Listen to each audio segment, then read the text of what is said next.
Hi, I'm at the Flame University in Pune, where the Law, Economics and Policy Conference is taking place. This is organized by the Institute for New Economic Thinking. I'm in conversation with Ajay Shah, who is a co-founder of the XKDR Foundation. Thank you so much, Ajay, for taking the time.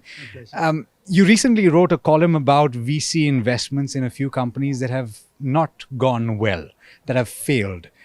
And there is a commonality in these failures in that they're all led by high profile individuals. That is a problem. Is this something that VCs need to pay attention to? Yeah, so we've had many firms blowing up, and there is a great deal of angst the world over about what is going wrong. Now, the VCs will say that, look, failure is my business model. Okay, so if 5 in 10, 7 in 10 out of my investments will fail, that's okay. And I respect that. Okay, there is something to be said for the risk taking appetite, and the world will not work if people are not willing to take high risks. But it's interesting and important to ask that could we do better? And I think that there's an increasing realization the world over that there is something going wrong with strong CEOs where a lot of power is concentrated in the CEO. Okay, so what all of us tend to do is we tend to mythologize the CEO, and we tend to think there is a great man, and mostly it is men. Okay, so we tend to think there is a great man who has some unique insight in the world, and so we should have a strong leader. We should hand over all the power to the CEO. And I think that's really a poor way of thinking about what happens in firms and what shapes success and failure. So the first idea is there is a lot of luck. Okay, so some projects work well, some projects work badly. You happen to be there at the right time and the right place, and there is a legitimate role of luck in the world, that a lot of the amazing success is not necessarily the achievement of the CEO. It's a matter of being there at the right time at the right place.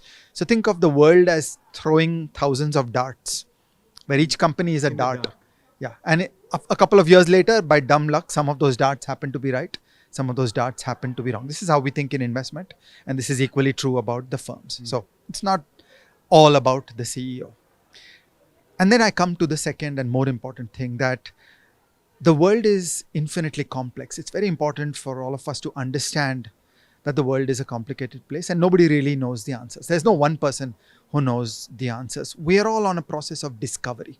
So the idea is that can we create conditions for learning, for debating, and for improving? So the world has pieces of a jigsaw puzzle that are in the hands of many, many different people.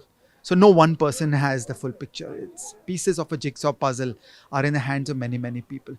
Can we create conditions where more of those jigsaw puzzle pieces can come together, can get assembled?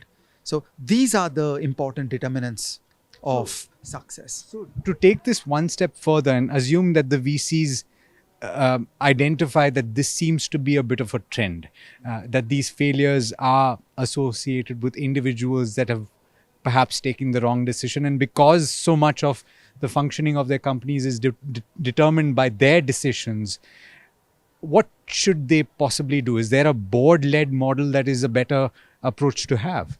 So first, let me say it in principle that for an investor who thinks that my job is to hire the CEO and then after that let go, okay, that's not a very good approach. That handing over all the power to one person and then letting go is suboptimal from your own interest, from the investor's interest.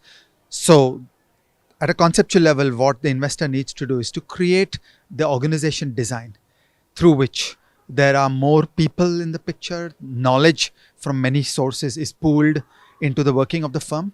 There is more check and balance, there is more humility, there is more debate and disagreement, and there is more a process of discovery. So see, if one powerful person makes a decision, it's just that much harder for that person to wake up and realize that it was wrong. Yeah. So you spend more years flogging a dead horse.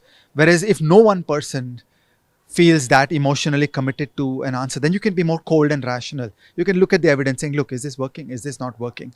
And there's a better probability of changing course. So at a high level, the VC, the investor, the family shareholders need to worry about creating an organization structure that is about discovery, that is conducive to the process of discovery, where there are many minds and pieces of the jigsaw puzzle come together.